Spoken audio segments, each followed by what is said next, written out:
Cuando Estados Unidos y otras potencias mundiales vieron las riquezas que tiene el Perú en sus tierras, se planeó la creación del terrorismo y de esa creación se encargó la CIA. En los 80 un grupo de marineros enviados por la CIA subieron a Ayacucho a asesinar a comuneros, que reclamaban un fraude en unas elecciones. Aprovecharon esa rebelión para poder instalar el cuento del terrorismo. Los marineros llegaron a matar a los campesinos que protestaban. Y esta masacre no paraba. Para esos años no existía el internet, solo se creía lo que la prensa, la CIA y sus militares decían. Comenzaron a matar sin piedad hasta que un grupo de comuneros tomaron las armas para enfrentar a los marineros, camuflados llamados los sinchis, por los pobladores, tal como lo describe la canción de La Flor de la Retama, en esa región del Perú. Entonces la CIA siguió con su plan instalando a dos personajes que se encargarían de jugar al gato y al ratón, para poder robar las riquezas peruanas. Esas dos creaciones fueron Abimael Guzmán y Vladimiro Montesinos. Pero para poder saquear al Perú en su totalidad faltaba poner a un presidente. Y la CIA ya tenía a dos candidatos. Ellos eran Mario Vargas Llosa y Alberto Fujimori.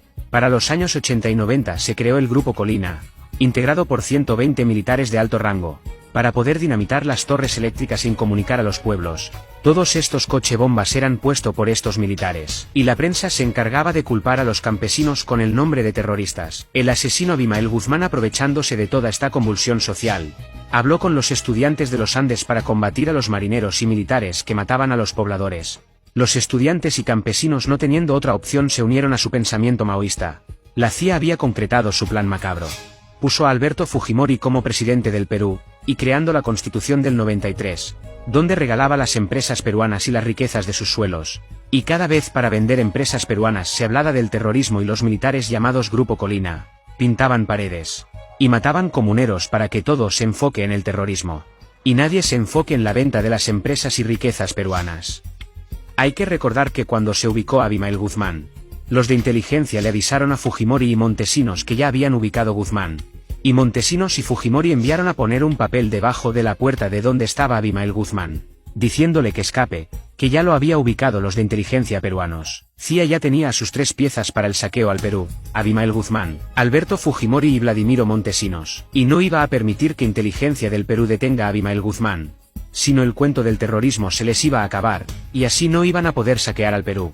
La CIA buscaba desaparecer a la gente de los Andes peruanos, donde está toda la riqueza. Entonces se puso el plan de esterilizaciones en todo el Perú.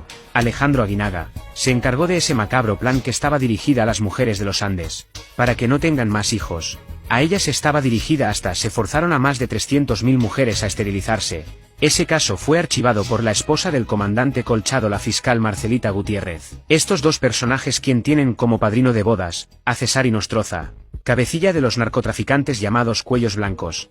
De otro lado, mientras Abimael Guzmán había caído ya por el año 92, la CIA, con su otra creación, el MRTA, empezaba a hacer terrorismo, para luego el año 96 crear otra cortina de humo llamada la toma de la residencia del Japón, el rescate Chavín de Huántar. En ese secuestro, cuando los emerretistas dejaron libre a la mamá de Fujimori, ahí se les cayó la careta.